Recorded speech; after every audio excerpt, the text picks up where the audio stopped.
আজকে আমি যে রেসিপিটি আপনাদেরকে দেখাবো সেটি একেবারেই খুব সহজ এবং খুবই ইনস্ট্যান্ট একটা কাবাবের রেসিপি, টুনা কাবাব, যেটা মোটামুটি আমার ধারণা যে সবাই জানে। তো সেই টুনা কাবাব আমি কিভাবে বানাই সেই রেসিপিটি আপনাদেরকে আজকে দিব। আসসালামু আলাইকুম দর্শক, আপনাদেরকে আমন্ত্রণ জানাচ্ছি আমি সেলিনা রহমান আমার ইউটিউব চ্যানেলে। আজকে কিভাবে আপনারা ঝটপট করে খুব টেস্টি টুনা কাবাব বানাতে পারেন। টুনা কাবাবের মেইন ইনগ্রেডিয়েন্টস, টুনাটা আমি ক্যান টুনা নিয়েছি। ক্যানগুলো হচ্ছে 5 আউন্স সাইজের, আমি 4টা নিয়েছি। যে কোনো ব্র্যান্ডের হলেই হবে, তবে খেয়াল রাখতে হবে সেটা যেন টুনা ইন ওয়াটার হয়, টুনা ইন অয়েল না।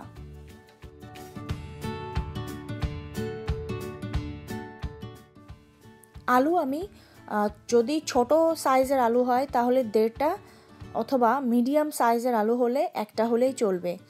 মূলত কনসেপ্টটা হচ্ছে এরকম যে আলুটা সেদ্ধ করার পরে সেটাকে চটকে নিলে যেন 1 কাপ হয়।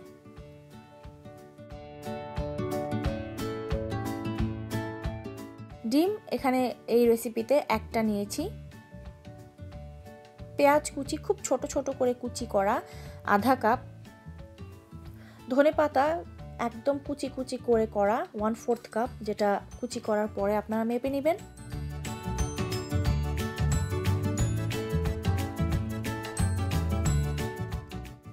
কাঁচামরিচ আমি এই রেসিপিতে দিয়েছি 3টা, আপনারা চাইলে বাড়াতে কমাতে পারেন নিজের টেস্ট অনুযায়ী।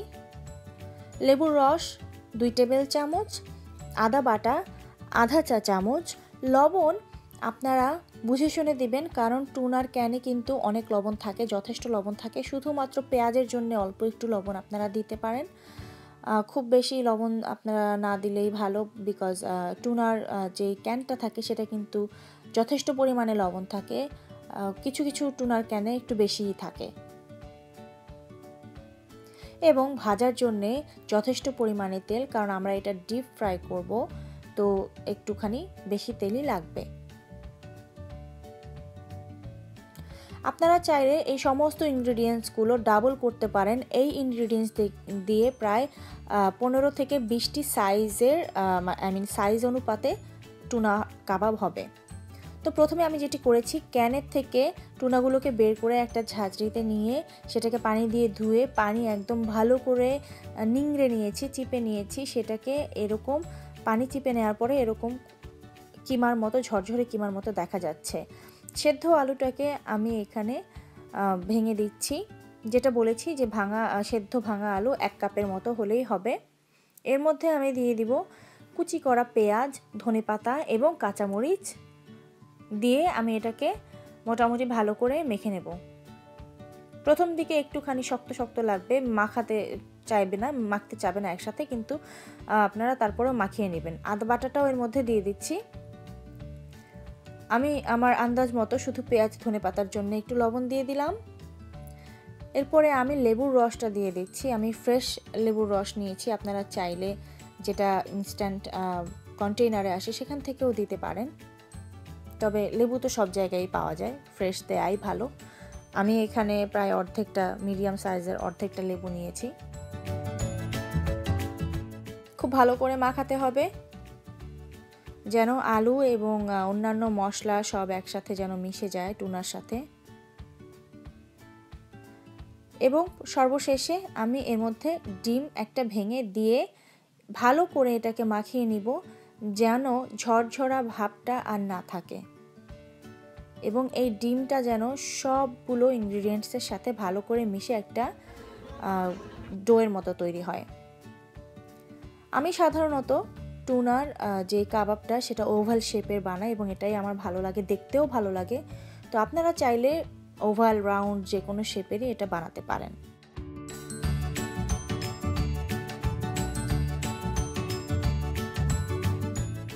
তেলটা যখন চুলায় একদম খুব ভালো করে গরম হয়ে যাবে হাই হিটে, যখন একদম ডিপ ফ্রাইয়ের জন্য রেডি, তখন ওই অবস্থায় ওখানে টুনাগুলো ছেড়ে দেবেন।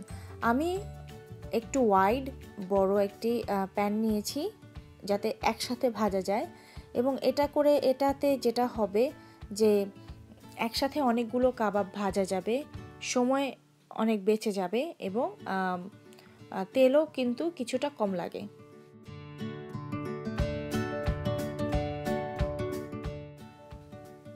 কাবাবগুলোকে এপিঠ ওপিঠ ভালো করে একটু ডার্ক ব্রাউন করতে হবে, মানে লালচে ভাবের থেকেও আর একটু কালচে করতে হবে।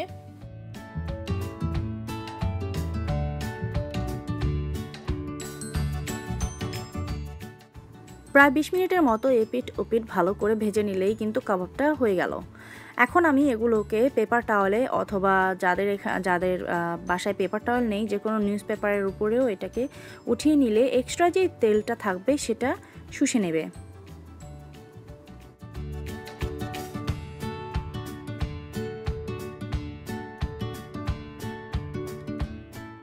ব্যাস হয়ে গেল। এই ছিল আমার ঝটপট টুনার কাবাব। এই কাবাবটা রুই মাছ অথবা তেলাপিয়া মাছ দিয়েও কিন্তু করা যাবে, তবে সেক্ষেত্রে মাছটাকে না ভেজে সেদ্ধ করে তারপরে কাটা ছাড়িয়ে নিলেই এরকমভাবে বানানো যাবে।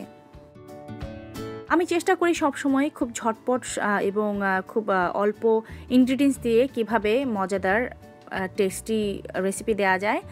আশা করি আমার রেসিপিগুলো আপনাদের কাছে সহজ লাগলেই আমার সার্থকতা, কারণ রান্না তো সহজই হওয়া উচিত, তাই না? For question, concern and requests, please comment down below. If you like watching my videos, don't forget to subscribe and share with your friends and family. New videos are uploading every week, multiple times.